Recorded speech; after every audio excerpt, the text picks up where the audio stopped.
पंढरीची वारी करणारे लोक काय आहेत ते त्यांना त्याचा तो आनंद तो वेगळाच असतो आणि तो अनुभवाच लागतो. तो कोणी सांगू नाही शकत. आंतरिकरित्या माणसाला किंवा कलाकाराला कुठल्या संघर्षातनं जावं लागतं याची जाणीव त्यावेळेला मला झाली. तर ती फॉरेनची पाटील म्हणजे तुमची हिरोईन ती कोण होती हो? ती खरंच फॉरेनर आहे. भूमिकांचा तुमच्या व्यक्तिमत्वावर परिणाम पडू देऊ नये या बाबतीत मी खूप सतर्क आहे आणि तसा नाही पडत. रील्समध्ये अभिनयाचा फार थोडा भाग असतो, परंतु ते व्यावसायिक अभिनय म्हणून आपण ते धरू शकत नाही.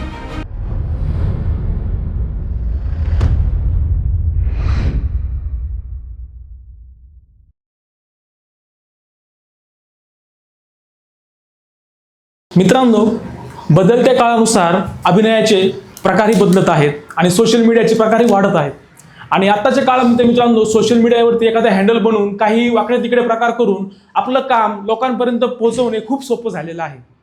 वेगवेगळ्या इंस्टाग्रामवरती रील पाहून आपण विनोद वगैरे करू शकतो आणि लोकांपर्यंत सहजरित्या पोहोचवू शकतो. पण मित्रांनो, हीच परिस्थिती 10 वर्षापूर्वी वेगळी होती. तर मित्रांनो, आपल्या आजच्या TMS थिंग्सचे स्पेशल ह्युमन बिईंग आहेत, जे की सुप्रसिद्ध अभिनेते आहेत, ज्यांनी तुझं विण सख्यारेमध्ये दुष्यंत राजांची भूमिका साकारलेली होती. या सुखांनो या मराठी मालिकेमध्येही काम केलेलं होतं. याचबरोबर मित्रांनो, फॉरेनची पाटलीन जो की खूप प्रसिद्ध सिनेमा झाला होता, यामध्ये आपली रामची भूमिका त्यांनी साकारली होती आणि आपल्या अभिनयाचा ठसा त्यांनी महाराष्ट्रातील तमाम लोकांपर्यंत पोहोचवला होता. तर मित्रांनो, आजच्या आपल्या या एपिसोडचे गेस्ट आहेत गिरीश परदेशी सर. तर आपण त्यांना आपल्या आजच्या शो मध्ये वेलकम करूयात. So ladies and gentlemen, please welcome on the show Girish परदेशी सर. नमस्कार सर. नमस्कार. आणि TMS थिंग्स या तुमच्या पॉडकास्टला मला बोलवल्याबद्दल तुमचे खूप खूप आभार आणि धन्यवाद. Thank you sir. सर्वात प्रथम मला सुरुवात करायला आवडेल की आपण अभिनेता आहात, ओके, पण अभिनेता बनण्याआधी आपण माणूस आहात. आणि ज्यावेळेस आपण माणूस म्हणून जन्म घेत असतो त्यावेळेस आपण एका आईच्या पोटी येत असतो, बरोबर. तर मी तुमचा मध्यंतरी एक शो पाहिला होता युट्यूबवरती, ती माझी माय म्हणून तो प्रसारित झालेला आहे, दूरदर्शनवरचा आहे तो. त्याच्यामध्ये तुम्ही तुमच्या आईची ओळख करून दिलेली होती. तर मला सुरुवात तिथूनच करायला आवडेल की तुम्ही काय सांगाल तुमच्या आईबद्दल, म्हणजे beginning of the your career two making as a actor, so support कसा होता? आई म्हणजे कुठल्याही कुटुंबाचं आपण म्हणतो ना मूळ पाया किंवा ज्याला आपण म्हणतो ना मुख्य वासा असते, तसं आमच्याही कुटुंबात आहे. आणि खरं तर सुरुवात अभिनय क्षेत्राच्या बाबतीत करायचं म्हटलं तर म्हणजे 1990-91 सालची गोष्ट आहे. त्या काळात कसं की एक मध्यमवर्गीय मिडल क्लास मधला माणूस अभिनय क्षेत्रात काही करू इच्छितो हा फार धाडसाचा निर्णय होता. कारण आम्हाला तसं काही बॅकग्राऊंड नाही, ना कलात्मक बॅकग्राऊंड, ना आर्थिक बॅकग्राऊंड. मग या धर्तीवर मी कसा काय अभिनय करावा किंवा करिअर म्हणून याकडे कसं बघावं. कारण आमच्या घरी सगळे अकॅडमिक्स, चार्टर्ड अकाउंटंट, ICWA आणि त्या काळात तसंच असायचं सगळं. तर या माझ्या कलेला किंवा या माझ्या इन्स्टिंक्टला प्रोत्साहन माझ्या आई आणि वडिलांनी दिल्यामुळे, मला समजून घेतल्यामुळे तो प्रवास माझा सुरुवातीचा सुखकर होता आणि नंतर सुद्धा. कारण एखादा मुलगा जेव्हा कला क्षेत्राचा निर्णय घेतो तेव्हा त्याला कुटुंबाचा आधार असल्याशिवाय त्याला मानसिक बळ येत नाही. बरोबर. तसंच माझ्याही बाबतीत झालं की माझ्या आई आणि माझ्या वडिलांनी आणि माझ्या मोठ्या भावांनी मला समजून घेतलं की खरंच याच्यामध्ये ती करण्याची क्षमता आहे. ह्याला जर आपण थोडंसं एनकरेज केलं तर आपण हा नक्कीच पुढे जाऊ शकेल, एक करिअर व्यवसाय म्हणून याकडे बघू शकेल. म्हणजे त्यांच्यासाठी पण हे धाडसच होतं खरं तर. बरोबर. कारण एखादा माणूस मग समाजामध्ये किंवा आजूबाजूला अनेक लोक कशाला ह्या क्षेत्रात जातोय, हा हुशार आहे, मग ह्याला अकॅडमिक्समध्ये का नाही, मग परफॉर्मिंग आर्ट्स का. तर ते कोणी बोललं नाही आम्हाला, परंतु हा त्यांचा एक आंतरिक संघर्ष होताच त्याच्यामुळे. आणि मग नंतर प्रत्येक मग व्यवसाय म्हणून सुरुवात झाल्यावर सुद्धा पावलोपावली मला त्यांचा सपोर्ट लाभतो अजूनही. तर हेच त्यांचं फार मोठं योगदान आहे असं मला वाटतं. ओके. शालेय जीवनातील असेल किंवा कॉलेज जीवनातील असेल, तुम्ही प्रथम कुठे अभिनय केला होता किंवा कुठलं नाटक केलं होतं? नाही, शालेय जीवनात तर आपण सगळेच जण गॅदरिंगमध्ये किंवा काही डान्समध्ये असतो किंवा काही छोटे छोटे स्किट्समध्ये असतात. शिवाय आमच्या सोसायटीत पुण्यात असल्यामुळे गणेशोत्सवातली जी नाटकं असतात त्याच्यामध्ये, तर असं छोटं काहीतरी करत होतो. मग कॉलेजमध्ये मॅड ॲड्स असतील, फॅशन शोज असतील, मॉडेलिंग असेल, हे मी करत होतो. पण सेकंड इयर आणि थर्ड इयरमध्ये मी अभिनयाकडे गांभीर्याने बघायला सुरुवात केली. तेव्हा हौशी रंगमंच होताच पुण्यात, अजूनही आहे. तर त्याच माध्यमातून आम्ही सुरुवात करत म्हणजे प्रायोगिक रंगभूमी, एकांकिका, मग राज्य नाट्य स्पर्धा याच्यामध्ये मी भाग घेत असे. आणि फॉर्च्युनेटली माझ्या बाबतीत असं झालं की माझी TYची परीक्षा माझी झाली BComची, आणि लगेच माझं national school of drama Delhi येथे निवड झाली. त्याच्यामुळे पटकन ते सगळ्या गोष्टी घडत गेल्या. पटकन म्हणजे मी आत्ता पटकन म्हणतोय, पण तेव्हा ते फार लेंदी आणि बिकट वाटायचं आम्हाला. बरोबर आहे. म्हणजे आता आपण एखादी कलाकृती आपण TV वरती पाहतो आणि आपण म्हणतो अरे हे सर आहेत, आणि हे आम्ही म्हणजे आपण ओळखायला लागतो पब्लिक कुठेतरी आता तरी. आणि लोकांना वाटतं की हे जे यश आहे हे म्हणजे एका दिवसामध्ये मिळालेलं यश आहे, पण खरं तर त्या पाठीमागे खूप मेहनत असते, खूप काळ आपण संघर्ष केलेला असतो. तर ज्यावेळेस तुम्ही नॅशनल स्कूल ऑफ ड्रामाची एक्झाम दिली, म्हणजे तुम्हाला कोणी सजेस्ट केलं होतं का NSD ला जाऊन ऍडमिशन घे वगैरे, किंवा ती काय अशा गोष्टी घडल्या? खरं म्हणजे त्याला आपण योगायोगच म्हणायला हवा. की काही बॅकग्राऊंड नव्हतं मला माहिती. मला नॅशनल स्कूल ऑफ ड्रामा म्हणजे काय हेही माहीत नव्हतं. परंतु पुण्यातल्या बालगंधर्व रंग मंदिरामध्ये कला दालनात मी एक पेंटिंगचं एक्झिबिशन बघायला गेलो होतो.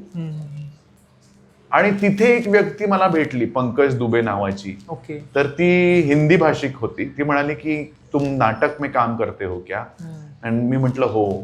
मग त्यांनी मला सांगितलं की तुम अगर नाटक में काम करना चाहते हो तो ऐसी एक संस्था है दिल्ली में जहाँ पे पूरा ट्रेनिंग दिया जाता है, और नेशनल लेवल के और इंटरनेशनल लेवल के लोग आके तुमको पढ़ाते हैं, तुम सीखते हो, और ए लेवल की वो इन्स्टिट्यूट है. तो मी म्हटलं हो, पण तिथे ऍडमिशन कशी घ्यायची, किती फीज भरावे लागते? तर तो हसला. तो म्हणला की तिथे फीज ऍडमिशन नाही घ्यावी लागत, तिथे सिलेक्शन असतं, आणि खूप टफ सिलेक्शन असतं, आणि उलट आम्हालाच म्हणजे आपल्यालाच पैसे मिळतात कारण ती स्कॉलरशिप असते. तर मग मी म्हटलं मी करू का? तर का कोणास ठाऊक ती व्यक्ती मला म्हणाली की तुम करो, तुम्हारा हो जाएगा. बरं, मला फार काय स्ट्रॉंग, मी पुरुषोत्तम करंडक गाजवलंय किंवा राज्य नाट्य स्पर्धा गाजवलीये किंवा पुण्यातले सगळे नाटक संघ मला ओळखतायत, असं काही नव्हतं. पण त्या व्यक्तीने मला एक असं ज्याला म्हणतो ना एक दाखवलं, आणि मग मी त्याच्याबद्दलची माहिती मिळवली आणि मग त्याच्या बाबतीतची तयारी करायला सुरुवात केली, आणि फार मेहनत घेतली, खूप पुस्तकं वाचली, खूप नाटकं वाचली, आणि गायडन्स मला फार कमी लाभला. गायडन्स म्हणण्यापेक्षा डिस्करेजमेंटच जास्त लाभली की कशाला, तुझं कसं होणार आहे, बरं तिथे जाऊन तरी काय करणार आहेस, कशाला जातो, त्यापेक्षा मुंबईला जा वगैरे. आणि शिवाय तुम्हाला तर हे माहितीच असेल की राजकारण असतंच प्रत्येक क्षेत्रामध्ये, तेही मला थोडंसं फेस करावं लागलं, थोडंसं डिस्करेजमेंट फेस करावी लागली. परंतु मी मेहनत करत राहिलो. मला माहिती होतं की काहीतरी आहे जे मला खेचतंय, आणि मग त्या प्रकारे मी तयारी करत राहिलो. NSD मध्ये साधारण आय गेस 3 वर्षांचा काळ असतो ना आपण. तर त्या 3 वर्षांमध्ये कशा प्रकारे अभ्यासक्रम अभिनयाचा शिकवला जातो किंवा कशा गोष्टी असतात? खूप चांगला प्रश्न आहे. कारण लोकांना असं वाटतं की NSD मध्ये जे शिक्षण दिलं जातं ते फार सहज आहे किंवा बाहेर पण करता येतं, असं नाहीये. खरं म्हणजे एक तर भारत देशातल्या सगळ्या प्रांतातले लोक तिथे असतात. म्हणजे काश्मीर पासून कन्याकुमारी किंवा गुजरात पासून इकडे आसाम, नागालँड, मणिपूर पर्यंतची लोक तिथे असतात. मग भारतात जे रंगमंच होतं, भारतात जे थिएटर होतं, मग ते फोक असेल, शिवाय पाश्चात्य म्हणजे शेक्सपियर, ब्रेख्ट, चेखॉफ, इब्सेन, स्ट्रिंडबर्ग यांची नाटकं काय आहेत, यांचा अभ्यासक्रम काय आहे, यांची अभिनय शैली काय आहे, यांचं साहित्य काय आहे, या सगळ्याचा अभ्यास आम्हाला तिथे करायला मिळतो. शिवाय नाटकाची वेगवेगळी अंग म्हणजे लाईट, कॉस्ट्युम्स, मेकअप, रायटिंग, अजून काय सेट डिझाईन, या सगळ्याचं शिक्षण तिथे आम्हाला दिलं जातं, आणि परिपूर्ण तो कोर्स आहे. आणि कसं आहे की जोपर्यंत तुम्ही तिथे जात नाही ना तोपर्यंत तुम्हाला तिथली जादू, तिथलं महत्व, तिथलं वातावरण, तिथलं जो काही तुमच्यामध्ये आमूलाग्र बदल ते ट्रेनिंग घडवतं ते आहे. म्हणजे आपण म्हणतो ना की पंढरीची वारी करणारे लोक काय आहेत ते त्यांना त्याचा तो आनंद तो वेगळाच असतो आणि तो अनुभवाच लागतो, तो कोणी सांगू नाही शकत. तसं आहे ते. ओके.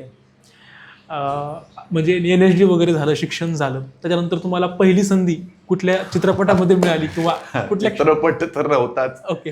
मुंबईत गेलो तेव्हा आणि सगळ्यात महत्वाचं म्हणजे प्रेक्षकांना मला हे सांगावं वाटतं की 1998 सालचा तो काळ, तिथे त्यावेळेला मोबाईल आणि इंटरनेट नव्हते. हा एक फार मोठा तुम्ही फरक लक्षात घ्यायला पाहिजे. तर 1998 सालचा तो काळ होता, कारण मी 1995 ते 98 दिल्लीला प्रशिक्षण घेत होतो आणि मग 98ला मी पास आउट झालो आणि मग सप्टेंबर ऑक्टोबरमध्ये मी मुंबईला शिफ्ट झालो. तर प्रेक्षक हो लक्षात घ्या, त्यावेळेला इंटरनेट नव्हतं पहिली गोष्ट, त्याच्यामुळे मोबाईल फोन्सही नव्हते, पेजर असायचं. तर मग मुंबईत हळूहळू कामं शोधणं, मग आर्थिक जुळवाजुळवी करणं, पैसे असतात पैसे नसतात. बरं, काम नसणं हे जे रिकामपण असतं ते फार भयावह असतं, एकटेपणा असतो आणि जबाबदाऱ्या असतात. म्हणजे थोडंसं त्याला आपण म्हणतो ना स्ट्रगल असं म्हणू शकतो आपण, ते फेस केलं.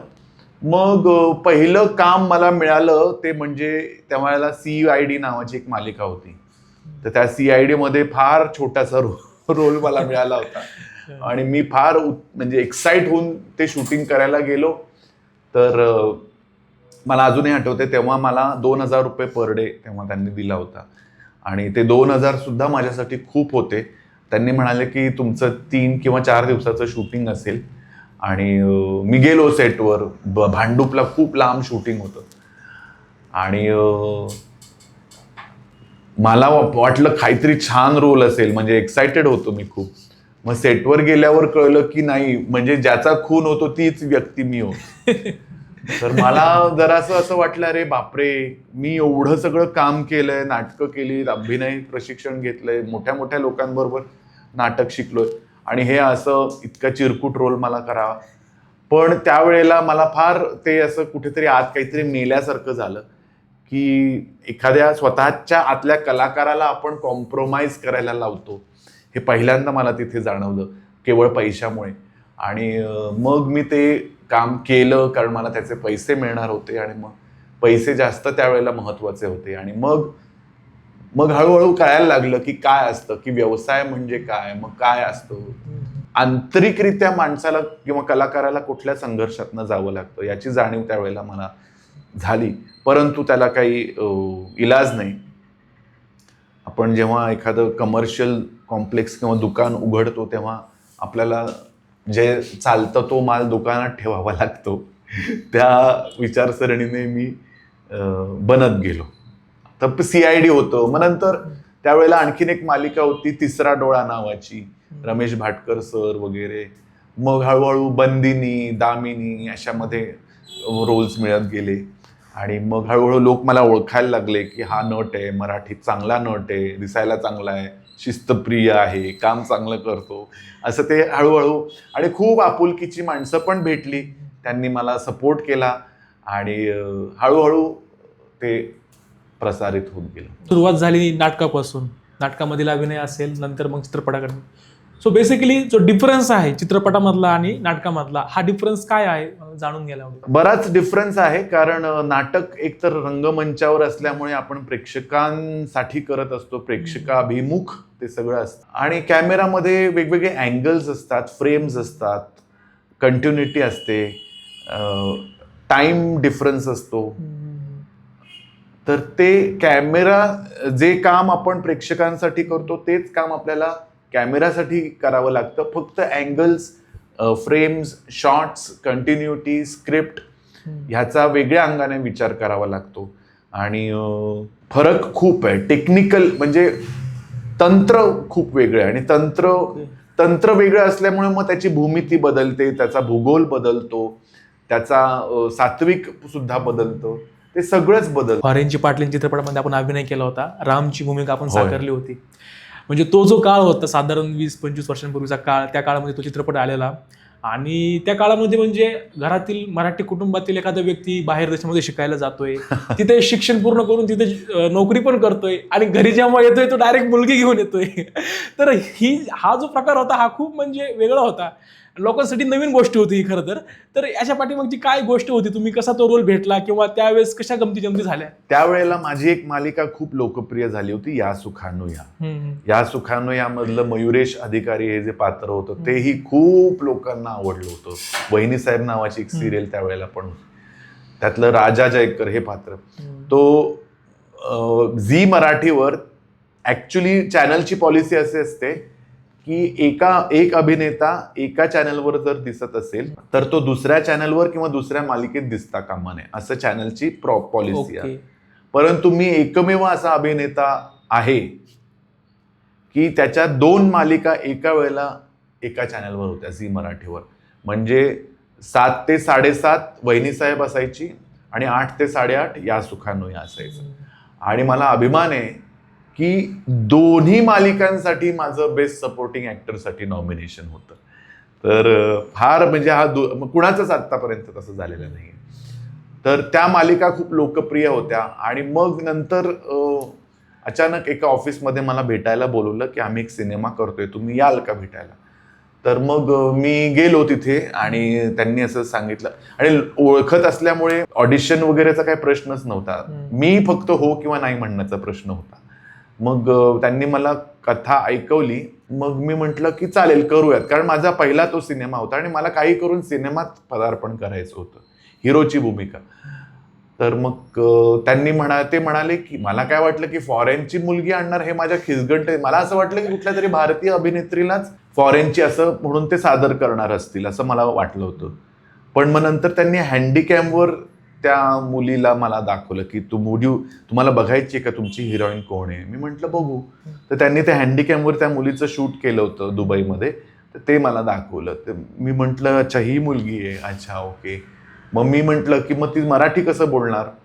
तर ते म्हणाले की नाही आम्ही तिला प्रशिक्षण देतात आणि करतात प्रत्येक नट. आता मी सुद्धा मल्याळम चित्रपटात पण काम केलेलं आहे. तर अनेक लोक चित्रपटासाठी ती भाषा त्या डायलॉग पुरती शिकून घेतात.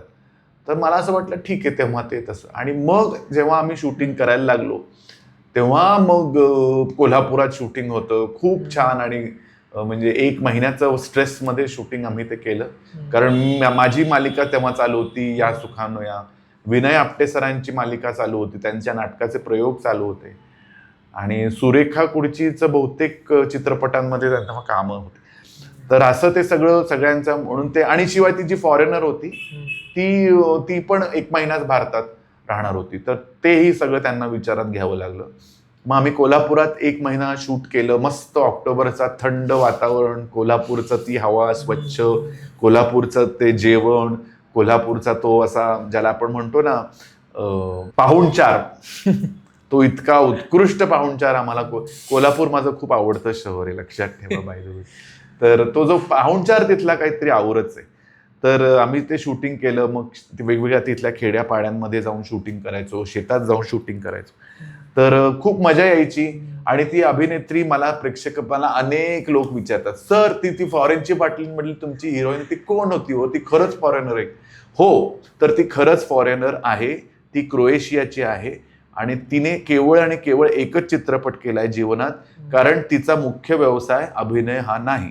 तिने तो चित्रपट केवळ हौसे मौजे खातर केला होता, पण तिने खूप छान तो रोल केला आणि खूप छान कमिटमेंट तिने त्या सिनेमासाठी पाळल्या. तर मजा यायची आणि आम्ही एका कुटुंबासारखे झालो होतो सगळेजण. म्हणजे तुम्ही जर चित्रपटात बघितलं असेल तर माझी फॅमिली आहे, ती आहे आणि गावकरी आहेत सगळे.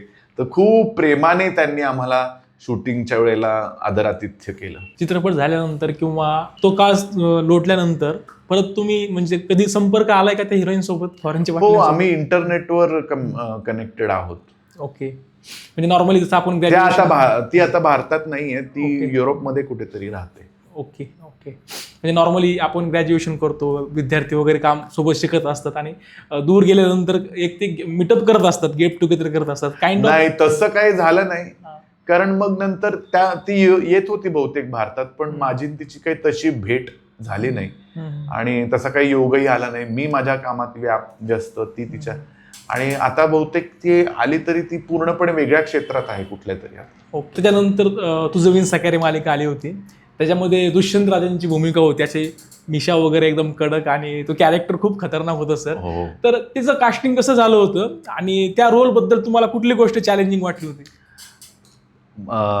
तुझं विण सख्या रे स्टार प्रवाहवर 2011ला आली.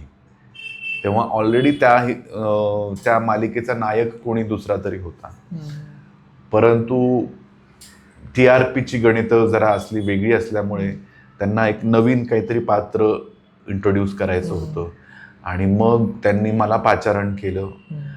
आणि त्यावेळेला चॅनलच्या हेड होत्या श्रावणीताई देवधर आणि आमचे निर्माते होते महेश तागडे आणि जितेंद्र गुप्ता. तर जेव्हा आमची पहिली मीटिंग झाली तेव्हा असं काही डोक्यात क्लिअर नव्हतं, पण मग त्यांनी ठरवलं की एक लुक टेस्ट करूयात. आणि मग ते करता करता त्यांना लक्षात आलं की हे पात्र आपण असं करू शकतो, वेगळं करू शकतो. खूप निगेटिव्ह शेड्स आहेत. निगेटिव्ह हिरो ज्याला आपण म्हणतो बाजीगरमध्ये किंवा डरमध्ये कसं Shahrukh Khan was the hero but it was a negative hero, तसं त्यांना करायचं होतं. आणि मग त्यांनी ते मिशा हे केल्या, कानात 2 बाळ्या म्हणजे ज्याला आपण इयरिंग्स दिल्या, कॉन्टॅक्ट लेन्सेस दिले. त्याच्यामुळे दुष्यंत राजे निंबाळकर हे जे पात्र आहे किंवा होतं ते अतिशय ज्याला आपण मेल शॉव्हिनिस्टिक म्हणतो किंवा पितृसत्ता ज्याला हवी आहे असा, जो स्त्रियांना खूप कमी समजतो, स्त्रियांच्या बाबतीत एक्सप्लॉयटेशन खूप करतो आणि अतिशय काळे धंदे करणारा माणूस आणि अतिशय जुलमी क्रूर माणूस असं. आणि मग त्याच्यात कसं ती अभिनेत्री हळूहळू बदल घडवून आणते आणि त्याला कसं कळतं की आपले जे सगळे हे आहेत, धारणा आहेत, त्या कशा त्याच्यात तुटत जातात आणि तो बदलतो. असं ते खूप छान प्रवास त्याच्यामध्ये त्यांनी गुंफला होता. आणि मला सांगायला आवडेल त्याच्यासाठी मला सर्वोत्कृष्ट अभिनेता मटा पुरस्कारचं नामांकन त्यावेळेला मिळालं होतं. आणि खूप वेगळं नाटक, खूप वेगळं पात्र होतं दुष्यंतराजे निंबाळकरचं. टेलिव्हिजनवर पहिल्यांदा असं काही त्यांनी डेव्हलप केलं होतं. तर खूप आव्हानात्मक होतं. म्हणजे त्या काळात माझ्या पत्नीला लोक खरंच विचारायचे की ते घरी पण असेच असतात का किंवा कुठे गावात वगैरे गेलो अजूनही लोक मला म्हणतात की सर तुमचा तो लुक जो आहे, shoes, high heel shoes, pencil fit jeans, Chinese collar shirt, मिशा, हे ते अजूनही लोक म्हणतात की सर आम्ही तो लुक फॉलो करायचो. तर आम्ही तसे कपडे घालायचो, तशा मिशा वगैरे, तसे इयरिंग्स. तर ते हे खूप त्याला चांगला प्रतिसाद त्यावेळेला मिळाला. नक्कीच सर. म्हणजे तो प्रसंग म्हणजे मलाही सांगायला आवडेल. आमच्या घरामध्ये सुद्धा TV वरती आम्ही मालिका पाहायचो आणि त्यावेळेस सोशल मीडियाचे माध्यम खूप कमी होते, यूट्यूब वगैरे तर सोडाच. तर जे काय तुमचं मनोरंजनाचं माध्यम असेल तर ती तुमची TVच असेल. पण TV वरती मालिका लागायची, आय गेस स्टार प्रभावावरती मालिका लागायची. तर त्याच्यावरती तुझं विण सख्या हा शो जो होता आम्ही सहकुटुंबासोबत सर्व पाहायचो आणि आम्हाला त्याच्यामध्ये कॅरेक्टर असायचे की राधिका असेल, ऋषभ असेल आणि दुष्यंत राजेंचं कॅरेक्टर असेल. हे थोडं निगेटिव्ह शेड कॅरेक्टर होतं पण त्यांनी पूर्ण मार्केट जाम केलं होतं त्यावेळेस, पूर्ण म्हणजे नाही का. तर खूप मालिका आवडायची आणि खूपच तर त्यावेळेस प्रसिद्ध झालेली होती ही मालिका. आणि त्याच्यामुळे मला हे सांगायला इथे व्यक्त करायला आवडेल की TV माध्यम जरी लोक काही म्हणतात की तिथे क्रिएटिव्हिटीची कमी आहे किंवा काय, असं नाहीये. जर चांगली माणसं एकत्र आली ना तर खरंच आपण काहीतरी क्रिएटिव्ह टेलिव्हिजनमध्ये करू शकतो जे पहिल्यांदा घडू शकतं. जसं आता फॉर एक्झाम्पल आता, आणि सुदैवानं मला जी पात्र TV मध्ये लाभलीत ती अतिशय चांगली लाभलीत. म्हणजे मयुरेश अधिकारी असेल, वहिनी साहेब असेल, तुझं विण सख्या रे असेल, मृत्युंजय कर्ण असेल, हा, त्याच्यानंतर महेश कोठारे सरांची जयोस्तुते नावाची मालिका होती, त्याच्यात निगेटिव्ह रोल होता.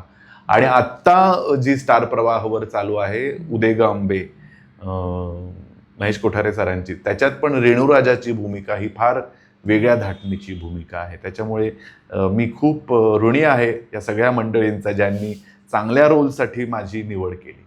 नक्कीच. ज्यावेळेस सर आपण मृत्युंजयमध्ये कर्णची भूमिका साकारत होता, तर त्यावेळेस तुम्हाला काय अनुभव आला किंवा तुम्ही कशी तयारी केली? कारण की खूपच चॅलेंजिंग रोल होता कर्णचा. तर ते एक म्हणजे ज्यावेळेस आपण ऐतिहासिक भूमिका सादर करत असतो त्यावेळेस एक बर्डन असतं, काइंड ऑफ जिम्मेदारी असते की आपल्याला ते करेक्ट वेने डिलिव्हर करायचं असतं. सो ते कसं होतं सर्व प्रिपरेशन? खरं तर मला असं वाटतं की आमच्या जनरेशनमध्ये, आमच्या पिढीमध्ये मृत्युंजय ही कादंबरी कुणी वाचली नाहीये हा निराळाच माणूस असेल. खूप जणांनी ती कादंबरी वाचली होती. तर जेव्हा मी कॉलेजमध्ये असताना ती कादंबरी वाचली होती तेव्हा मला असं वाटलं होतं, ह्याला जर हा रोल मला कधी करायला मिळाला, नाटकात असेल, सिनेमात असेल, तर किती अहोभाग्य. कट टू 2010 आणि मला कुणीतरी सांगितलं की ते मृत्युंजय करतायत मोती सागर, म्हणजे रामानंद सागर यांचे पुत्र, ज्यांनी रामायण केलं होतं. तर मग मी स्वतःहून इंटरेस्ट दाखवला आणि म्हटलं की मला तुम्ही ट्राय करून बघा, जर पटलं तर. मग त्यांनी मी करतोय म्हटल्यावर लगेच सगळे लोक एकदम चार्ज झाले आणि खूप त्यांनी माझं सिलेक्शन केलं. लुक टेस्ट पण नाही झाली त्यावेळेला, डायरेक्ट शूटिंगला आम्ही बडोद्याला गेलो आणि खूप चांगले लेखक होते, केळकर सर नावाचे, त्यांनी लिखाण केलं होतं. आणि मृत्युंजय, कर्ण, मग कर्ण तर सगळ्या लोकांना प्रिय असंच पात्र आहे महाभारतातलं, म्हणजे कर्ण आवडत नाही असा कोणी नसेल. तर फार मोठी रिस्पॉन्सिबिलिटी होती आणि मला खूप अहोभाग्य माझं की कर्ण मला करायला मिळाला. माझं खूप अहोभाग्य की कर्ण मला करायला मिळाला टेलिव्हिजनवर.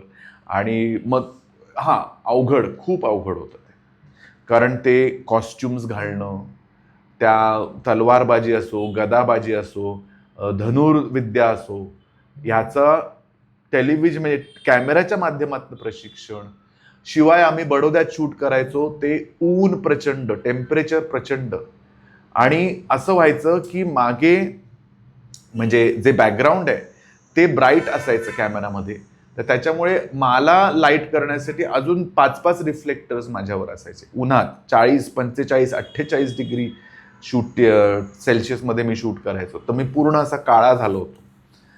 आणि ते विग असायचे वेगवेगळे, तर फार ते आव्हानात्मक होतं वेगळ्या अनुषंगाने, पण मजा यायची. कारण एक कुठेतरी क्रिएटिव्ह मला एकच धागा मला इन्स्पायर करायचा, तो म्हणजे मी कर्ण आहे बस. आणि मग कर्ण असेल तर मग त्याच्या सगळ्या व्यथातनं मला जायलाच हवं, त्या सगळ्या त्याच्या प्रोसेसमधनं मला जायलाच हवं. आणि मला असं वाटत नाही की कर्ण करायला मिळतंय ही फार मोठी संधी माझ्या आयुष्यात मला लाभली. तर ती संधी मला हुकवायची नव्हती, त्याच्यामुळे बाय हुक और क्रूक मी ते सगळं पार पाडलं. ओके. एखादा कलाकार म्हणून आपण जेव्हा एखादी भूमिका रंगभूमीवरती सादर करत असतो किंवा चित्रपटामध्ये सादर करत असतो, ती निगेटिव्ह शेड असेल किंवा पॉझिटिव्ह शेड असेल, ओके, त्या भूमिकेचा, त्या कॅरेक्टरचा आपल्या वैयक्तिक पर्सनॅलिटीवरती काय प्रभाव पडतो का? म्हणजे ते अभिनय सोडल्यानंतर, म्हणजे अभिनय इन द सेन्स चित्रपट झाल्यानंतर. काही जण म्हणतात की पडतो, परंतु मी त्या विचारसरणीचा नाही आहे. माझं असं मत आहे की कुठलीही भूमिका जी आपण करत असतो ते शेवटी अभिनय हे एक तंत्र आहे, तर त्याचा परिणाम आपल्यावर होऊ देता कामा नये, होऊ नये. कारण अभिनय म्हणजे ऍक्टिंग हे तुमचा एक भाग आहे, पूर्ण तुम्ही नाही आहात. जसं तुम्ही बँकवाले आहेत किंवा हॉटेल मॅनेजमेंटवाला आहे किंवा व्हॉटेवर, तसंच मी ह्याच्याकडे बघतो. समजा एक हॉटेल मॅनेजमेंटवाला आहे तर म्हणून तो काही दिवसभर कुकिंगच करत बसतो असं नाही. तर भूमिकांचा तुमच्या व्यक्तिमत्वावर परिणाम पडू देऊ नये, या बाबतीत मी खूप सतर्क आहे आणि तसा नाही पडत. कारण ते शेवटी तुम्ही नसता ना, ऍक्च्युली तुम्ही एक माणूस म्हणून वेगळे असता, ते पात्र एक माणूस म्हणून पूर्ण वेगळे असतात. तुम्ही किती त्याचं हे करता, अवलंब करता, हे तुमचं तंत्र आहे, हे तुमचं स्किल आहे, हे तुमचं टॅलेंट आहे, तेवढंच ते आहे. पण काही माणसांना होऊ शकतं ते, तर ते होऊ देऊ नये असं माझं मत आहे. आणि माझ्या बाबतीत तर कधीच नाही झालेलं आहे. मी माझ्या भूमिका आणि मी पूर्णपणे वेगळे आहोत आणि भूमिकांचं वेगळं विश्व आहे, माझं पूर्णपणे वेगळं विश्व आहे. या विचारसरणीचा मी आहे आणि ही विचारसरणी असल्यामुळेच आपण अनेक भूमिका करू शकतो, हे लक्षात घ्या. बरोबर. नाही ते काय अभिनेते काय होतं, एकाच चौकटीमध्ये ते अडकून जातात की तीच भूमिका. मग ते काय होतं, मग त्याच्यात त्यांना आनंद यायला लागतो. मग ते ज्याला आपण म्हणतो ना, स्वतःच्या प्रेमात काही माणसं पडतात, तसं ते होतं की मी आहे तो. मग ते योग्य नाही आहे, तो ट्रॅप आहे एक. ओके. सध्या टी व्हीवरती प्रसारित मालिका आहे की उदेगांब शक्ती 3.5 पिठांची, राईट? तर याच्यामध्ये तुम्ही रेणू महाराजांची भूमिका साकारता, रेणू राजा. हो. तर याच्याबद्दल काय सांगाल तुम्ही? ते कास्टिंग कसं झालं?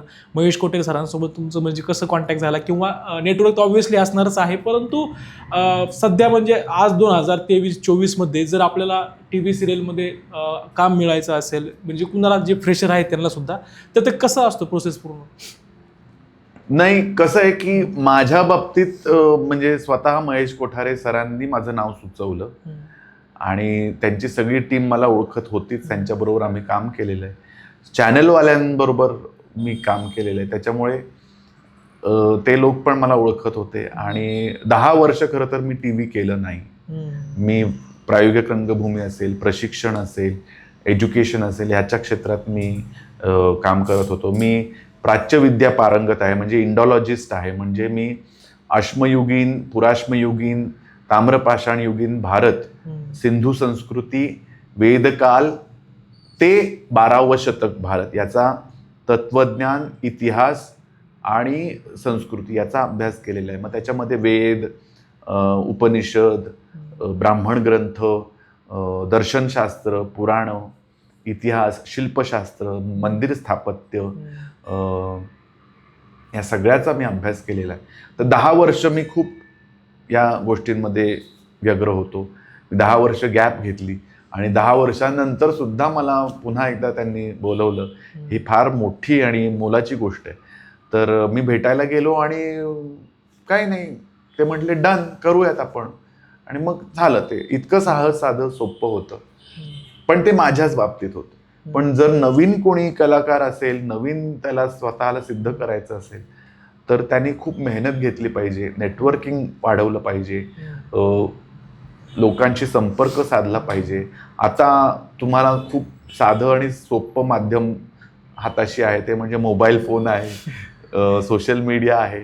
आमच्या काळात तर काही नव्हतं, मोबाईल फोन नव्हतं, सोशल मीडिया नव्हतं. आम्ही फोटोचे असे गठ्ठेच्या गठ्ठे घेऊन ऑफिसेसमध्ये फिरायचो, खरंच फिरायचो, बसनी, पायी आणि ट्रेननी फिरायचो. आता तसं नाही. आता तुम्ही व्हॉट्सॲपवर एक फोटो पाठवला या एक व्हिडिओ पाठवला, ऑडिशन पाठवलं, मग ते तुम्हाला असं काही नव्हतं आमच्या वेळेला. तर हे तुमचा ॲडव्हान्टेज आहे, त्याचा तुम्ही फायदा घेतला पाहिजे. आणि अभिनयावर मेहनत घेतली पाहिजे, कारण ह्या सगळ्या गदारोळामध्ये आपण कोण आहोत, आपला आवाज काय, आपलं व्यक्तिमत्व काय आहे, लोकांनी मला का कास्ट करावं कुठल्या भूमिकेसाठी, ह्याचा विचार करणं खूप गरजेचं आहे. आणि आत्मपरीक्षण करावं. जस्ट बिकॉज ABC किंवा XYZ माणसाला ते यश मिळालं तशा पद्धतीने, म्हणून तुम्हाला त्याच पद्धतीने यश मिळेल असं नाही. तुमची वेगळी पद्धत असू शकेल. माझा पुढचा क्वेश्चन असाच असणार आहे, जसं की सोशल मीडिया सध्या आपण पाहतो की रील्स असतील किंवा टिकटॉक असेल, वेगवेगळ्या माध्यमातून आपण विनोद करून किंवा काही पण वेगळे प्रकार करून आजकाल लोक प्रसिद्धी मिळवत आहेत. ओके. तर आणि नाटकामध्ये अभिनय करणं, चित्रपटामध्ये अभिनय करणं, ह्या दोन गोष्टी खरं तर वेगळ्या आहेत पूर्णपणे. पण भरपूर पिढी, आता हे तरुण पिढीमध्ये जे जेनझी पीपल आहेत त्यांच्यामध्ये खूप म्हणजे संभ्रम आहे. त्यांना वाटतं की मी रील केलं, 10,000 व्ह्यूज आल्या किंवा 1 मिलियन व्ह्यूज आल्या की मी ऍक्टर झालो, त्यांचं काइंड ऑफ असं फील असतो. सो ह्या दोन गोष्टी कशा प्रकारे वेगळ्या आहेत? जर चांगलं ऍक्टर व्हायचं असेल तर रील बनवून चांगले फॉलोअर्स गेन करून इंस्टाग्रामवरतीच तुम्हाला अभिनय मिळणार आहे, का ऍक्टर होण्यासाठी खरंच तुम्हाला वेगळे परिश्रम करावं लागणार आहे? ऍक्टर होण्यासाठी पूर्णपणे वेगळं क्षेत्र आहे रील्सपेक्षा. रील्समध्ये अभिनयाचा फार थोडा भाग असतो, परंतु ते व्यावसायिक अभिनय म्हणून आपण ते धरू शकत नाही.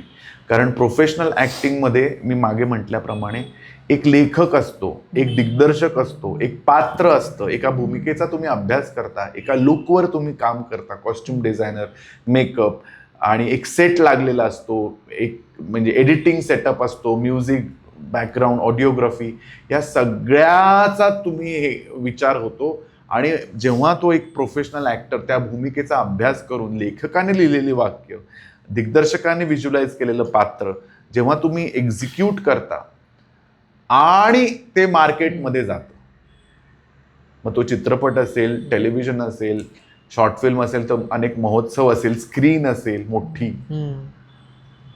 तर तो व्यावसायिक अभिनय आहे. मोबाईलमध्ये काय तुम्ही चुटुक पुटुक डायलॉग्स करता, रील्स एडिट करता, काय म्युझिक टाकता, हा फार त्याचं मिनिमलिस्टिक रूप आहे.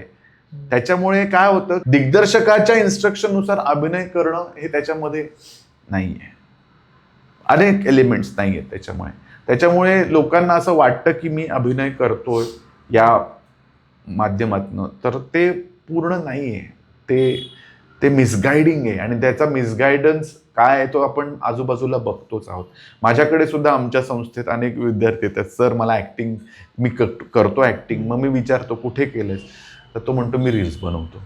तर हे काय अभिनय? रंगमंच असेल तर तो लेखक असतो, ती वाक्य तुम्ही पाठ करता, नाटकाचं ब्लॉकिंग असतं, लाईट घेणं असतं, म्युझिकवर वाक्य बोलणं असतं, त्या स्पीचवर तुम्ही महिनोन्महिने तालीम करता, एका डायलॉगची एक इमोशन मिळवण्यासाठी तुम्ही तालीम तासन तास करत राहता, मुवमेंट असतात, मग ब्लॉकिंग असतं, काही ॲक्शन्स असतील, काही को ॲक्टर बरोबर काही असाइनमेंट्स असतात, वर्किंग दिलेलं असतं, हे सगळं असतं, तेव्हा तुम्ही रंगमंचावरचा अभिनय करता. हे काहीच नाही रील्समध्ये. मग हे कसं अभिनय होईल? ते नुसतं ते कॅमेरासमोर सो हे फार, तू म्हणालास तसं संभ्रमात्मक आहे. संभ्रमात राहू नका. कारण काय, शेवटी सोशल मीडिया हे एक आभासी विश्व आहे, भ्रम आहे तो तुमचा भ्रमाचा भोपळा फुटला, ते आभास सगळे निवळले की जी रियालिटी तुम्ही फेस कराल ती फार भयावह असेल तुमच्यासाठी. जे होतं अनेक अभिनेत्यांना, मुलांना मी बघतो की जेव्हा टेकला उभे राहतात, जेव्हा तालमीला नाटकाला येतात, तेव्हा बोबडी वळते, कारण ती रियालिटी आहे. बरोबर. रियालिटी चेक करायला पाहिजे माणसाने. भ्रमाचा भोपळा फुटला तर फ्रस्ट्रेशन येऊ शकतं, आलंही असेल अनेक लोकांना, मला नाही माहिती. तर ते फार भयावह होऊ शकतं. त्याच्यामुळे स्टे ग्राउंडेड, म्हणजे जमिनीवर राहा, मॅटर ऑफ फॅक्ट काय आयुष्य आहे ते बघा. सो मध्यंतरी तुम्ही म्हणजे रिसेंटली आता मालिका सुरू केली, हो, त्याच्यानंतर लगेच सोशल मीडियामध्ये माध्यमांनी न्यूज द्यायला सुरुवात केली की 10 वर्षांनंतर सरांची कमबॅक झालेला आहे. तर तुम्ही मगाशी जसं तुम्ही सांगितलं पण की 10 वर्षाच्या काळामध्ये तुम्ही खूप अभ्यास वगैरे केला, वेगवेगळ्या विषयांमध्ये अभ्यास केला, तर स्पेसिफिक काय रिझन होतं का? काइंड ऑफ डिप्रेशन, डिमोटिवेशन किंवा काय अप्स अँड डाऊन्स असतात? नाही, ऍक्च्युली काय झालं की मी शेवटची मालिका 2014-15 केली, महेश कोठारेंचीच, जयोस्तुते नावाची. पण तेव्हा मला असं वाटलं की कुठेतरी ना एक सॅच्युरेशन आलेलं आहे. मी अभिनेता आहे हा माझ्या व्यक्तिमत्वाचा एक फार छोटासा भाग आहे. माझ्या व्यक्तिमत्वामध्ये आणखीन भरपूर गोष्टी आहेत ज्या मला करायच्यात एक्सप्लोर. कारण ॲक्टिंग प्रोफेशन फार डिमांडिंग प्रोफेशन आहे, म्हणजे पर 24 तास असणारं ते आहे. तर मी विचार केला की काहीतरी मला वेगळं एक्सप्लोर करायचं आहे आणि जे मी करू शकतो. या दरम्यान मला काय मालिकांचे ऑफर्स येत नव्हत्या अशा नाहीये, भरपूर येत होत्या, पण मी ते नव्हतो करत, कारण मी या क्षेत्रावर एक कॉन्सन्ट्रेट करत होतो आणि मला त्यातनं खूप आनंद मिळत होता. म्हणजे विद्यार्थ्यांना प्रशिक्षण देणं, त्यांचं एक नाटक बसवणं, त्यात मी स्वतःला शोधत होतो. आणि विशेष म्हणजे मी एका मोठ्या कॉलेजचा डिरेक्टर पदावर पण होतो 1 वर्ष.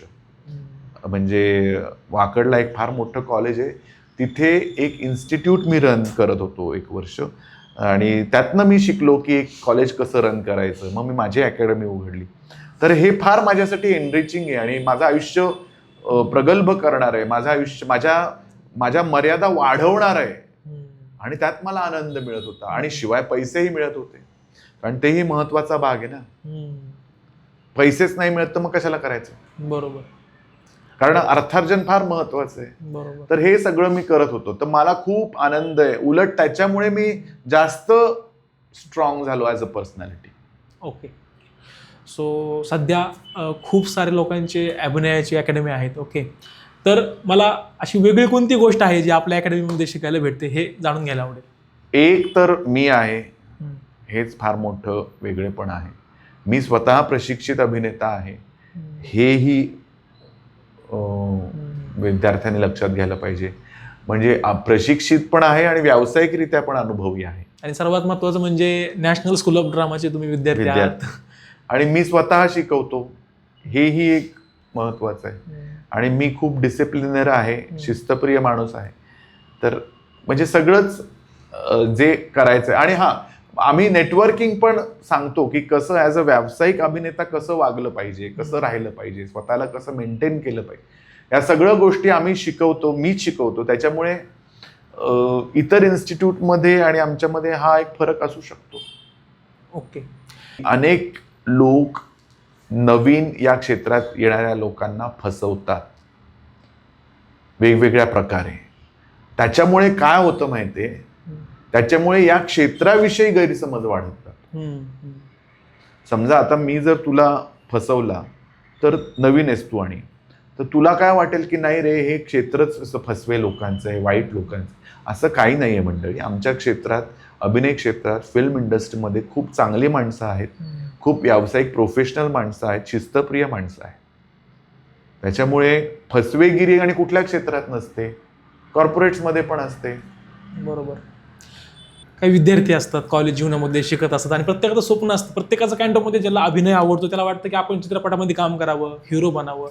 पण काइंड ऑफ फॅमिली बॅकग्राऊंड एवढं स्ट्रॉंग नसतं, पण तो स्ट्रगल करतो, सफर पण करतो. सर, मग अशा सिच्युएशनमध्ये तुम्ही ॲज अन ॲक्टर म्हणून तुम्ही काय सल्ला द्याल की तुम्ही ॲक्टिंगचं गोल, करिअर तुम्ही कसं अचीव्ह करू शकता? तुमचे फायनान्शियल बॅकग्राऊंड असेल किंवा करिअरचं बॅकग्राऊंड असेल, तुम्ही दोन्ही गोष्टींचा समतोल राखून तुम्ही ध्येय कसं गाठू शकता? जे मी माझ्या विद्यार्थ्यांना हल्ली सांगतो, कारण तू म्हणालास तसं कुटुंबाकडनं सपोर्ट मिळणं तर चांगलंच आहे. मग त्याच्यासाठी काय करायचं, तर तुम्ही नाटकात कामं करा, तुम्ही काही असं करून दाखवा जेणेकरून कुटुंबाला वाटेल की हो, जर ह्याला चांगली संधी मिळाली, जर ह्याला चांगला आपण सपोर्ट केला तर हा या क्षेत्रात काहीतरी करू शकेल.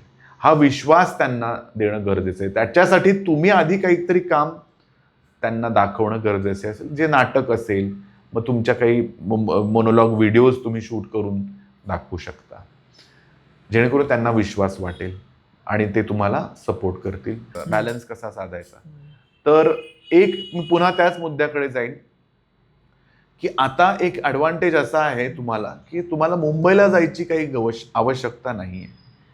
तुम्ही तुमच्या यूट्यूबवर, तुमच्या सोशल मीडियावर काही अर्थपूर्ण अभिनयाचे तुमचे मोनोलॉग शूट करून, व्हिडिओ शूट करून टाकू शकता, जेणेकरून काही कास्टिंग डिरेक्टर्स असतील, एजन्सीज असतील, ते त्या बघू शकतात आणि मग तुम्हाला तिथे बोलू शकतात. म्हणजे इथला व्यवसाय, इथली नोकरी सांभाळून तुम्ही हे करू शकता.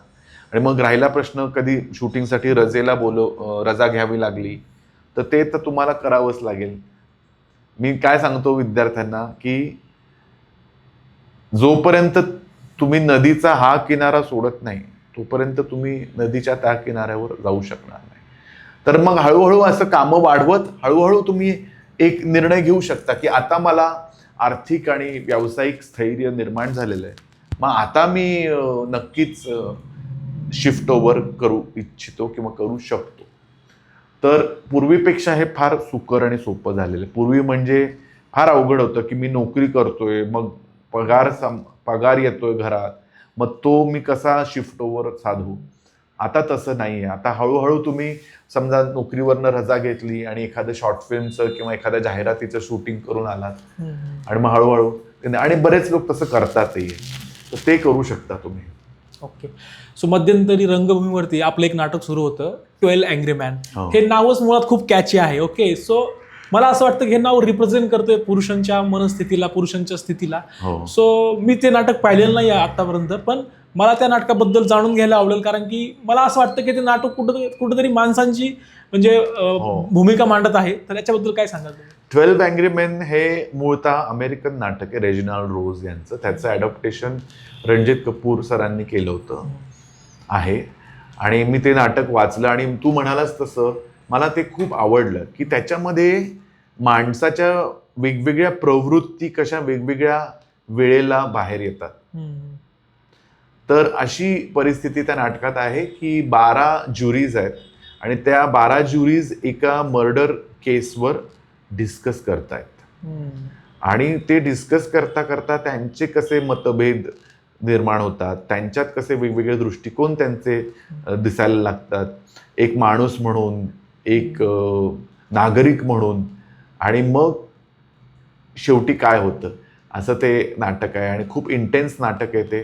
आणि या नाटकात एकही ब्लॅकआउट नाही आहे. म्हणजे एक जो सीन सुरू झालाय तोच सीन आहे, 2.5 तासाचा एक सीन. आणि ते नाटक जेव्हा मी केलं होतं तेव्हा म्हणजे हा प्रेक्षक आणि हा नट असं नव्हतं, चारही बाजूला प्रेक्षक मी बसवले होते. त्याच्यामुळे ते जास्त रिअलिस्टिक वाटत होतं, जास्त अंगावर येत होतं. हां, आणखीन एक मगाच्या प्रश्नाचं उत्तर द्यायचं राहिलं की मला ब्रेक का घ्यावासा वाटला. तर मी मगाशी म्हटल्याप्रमाणे ब्रेक मी प्रशिक्षणातनं माझं व्यक्तिमत्व तर प्रगल्भ केलंच.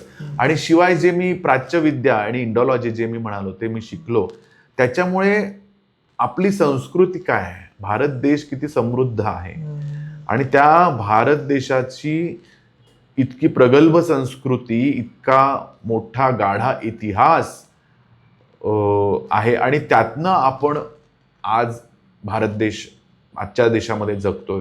म्हणजे आपल्या देशाचं महत्त्व किती आहे, किती मोठा आपला देश आहे सगळ्याच बाबतीत, ह्याची मला जाणीव झाली. आणि कुठेतरी स्वतःचा शोध त्याच्यामुळे माझा सफल झाला की माझ्या देशावरचं असलेलं प्रेम आणखीन वाढलं. ओके. मला असं वाटतं की एका व्यक्तीसाठी फार मोठी ही गोष्ट आहे. कारण आपण नेहमीच तक्रार करत असतो, नाही हे इथं ना हीच सिस्टीम आहे, फॉरेनला जाऊन राहायला पाहिजे. असं नाही आहे. आपला भारत देश फार मोठा देश आहे, इतका त्याचं हे आहे, योगदान आहे. तर ते म्हणतात ना, जननी जन्मभूमीश्च स्वर्गादपि गरीयसी, म्हणजे आई आणि मातृभूमी ह्याचं म्हणजे आपला जो श्वास आहे तो श्वास सुद्धा आपण आपली आई आणि मातृभूमी आहे म्हणून घेत असतो, याची जाणीव आपल्याला व्हायला पाहिजे. बरोबर. हा, तर मला हे विचारायचं होतं की ज्यावेळेस आपण अभिनय करतो वाचन खूप महत्वाचं लागतं. हो. ज्यावेळेस वाचन म्हणतो पुस्तक आलं की लेखक आला, तर आवडतं लेखक कोणता आहे? हा, खूप आहेत. एक असा सांगता नाही येणार लेखक, अनेक लेखक आहेत जे मी पूर्वीपासून वाचत आलेलो नाही, असं मला एक नाही सांगता येणार. ओके. मी आता कुठली पुस्तकं वाचलीत हे मी सांगू शकतो. ओके. माझा आवडता लेखक गुलजार आहे, त्याच्यानंतर विलियम शेक्सपियर आहे. नाटकांबाबतीत तर आहेच, संस्कृत नाटकं मला खूप आवडतात. इब्सेनची नाटकं आवडतात. चेखॉव आहे, तेंडुलकर आहेत, गोपू देशपांडे सर आहेत, कार्नाड सर आहेत, गिरीश कार्नाड यांची नाटकं आहेत, मोहन राकेश, सगळे ते तर आहेच. आणि कंटेम्पररी मराठी लेखकांमध्ये मला मन्नू भंडारी लेखक आहेत हिंदीतल्या, त्या आहेत. राजेंद्र यादव आहेत, फणीश्वरनाथ रेणू. मराठीमध्ये मिलिंद बोकील, सानिया यांची पुस्तकं मी खूप वाचलीत, आवडतात. जी ए कुलकर्णी सर आहेत, म्हणजे खूप. जयवंत दळवी, काय म्हणजे इतका मोठा सागर आहे, त्यातनं अशी एक आवडता लेखक हे निवडणं फार मुश्किल काम आहे. अशी कुठली मुवमेंट आहे का जी आतापर्यंतच्या करिअरमध्ये तुम्हाला सगळ्यात जास्त असे म्हणजे लक्षामध्ये राहिलेलं आहे, अशी एकदम मेमरी आहे का कुठली?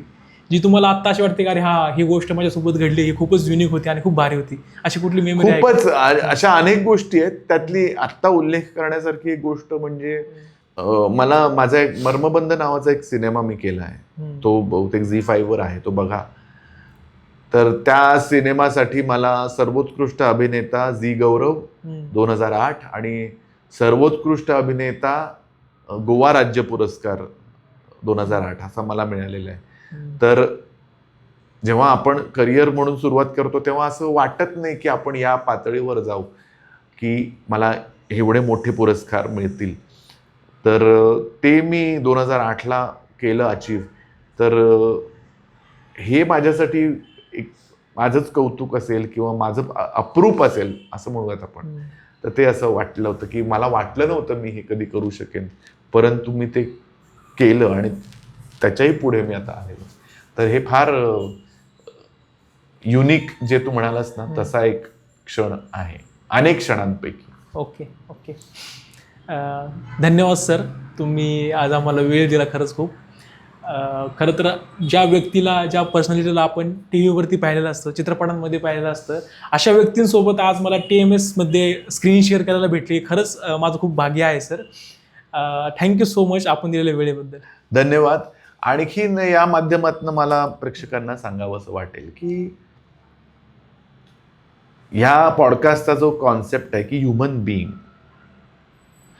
मला हे आवडलं की नाहीतर असे इंटरव्ह्यूज मी खूपच देत असतो की तुमची सुरुवात कशी झाली, मग काय झालं वगैरे. पण हे जे मंडळी आहेत, ही TMS वाली जी टीम आहे, हे काय एक्सप्लोर करते तर त्या व्यक्तीचं माणूस म्हणून माणूस पण एक्सप्लोर करते. तर माणूस असणं खूप गरजेचं आहे. एक चांगला माणूस असणं खूप गरजेचं आहे. कारण जर तुम्ही चांगला माणूस असाल तर तुम्ही चांगला अभिनेता होऊ शकता. हे तर आहेच आहे. मी त्याही पलीकडे जाऊन म्हणेन की जर तुम्ही चांगला माणूस असाल तर मग ते कुठलंही क्षेत्र असो, अभिनय असो, मॅनेजमेंट असो, हॉटेल मॅनेजमेंट असो, बँकिंग असो, काही असो, एक माणूस म्हणून तुम्ही यशस्वी असलात की मग तुमचा व्यवसाय आपोआप यशस्वी होतो. बाकी सगळ्या गोष्टी बरोबर यशस्वीरित्या आपण जगू शकतो. त्याच्यामुळे एक माणूस चांगला बनणं खूप गरजेचं आहे. Thank you sir. थँक्यू. तर मित्रांनो, अशा प्रकारे आपण आज खूप साऱ्या गप्पा मारलेल्या आहेत आपल्या आजच्या गेस्ट सोबत. खूप नवनवीन गोष्टी आपण समजून घेतल्या, जाणून घेतल्या, शिकलेलो आहोत. अभिनयाबद्दल कशा प्रकारे त्यांनी करिअरची सुरुवात केली, अभिनयामध्ये कशा प्रकारे आपला त्यांनी वट बसवला आणि NSD असेल किंवा अशा विविध प्रकारे आपण या गोष्टी इन्फॉर्मेशन जाणून घेतलेल्या आहेत. तर मित्रांनो, तुम्हाला हा पॉडकास्ट कसा वाटला मला नक्की कळवा खाली दिलेल्या कमेंट बॉक्समध्ये. व्हिडिओला तुम्ही लाईक करा, शेअर करा आणि सबस्क्राईब करा TMS थिंग्सला. आणि भेटूया एका नवीनच व्हिडिओमध्ये. तोपर्यंत स्टे ट्यून.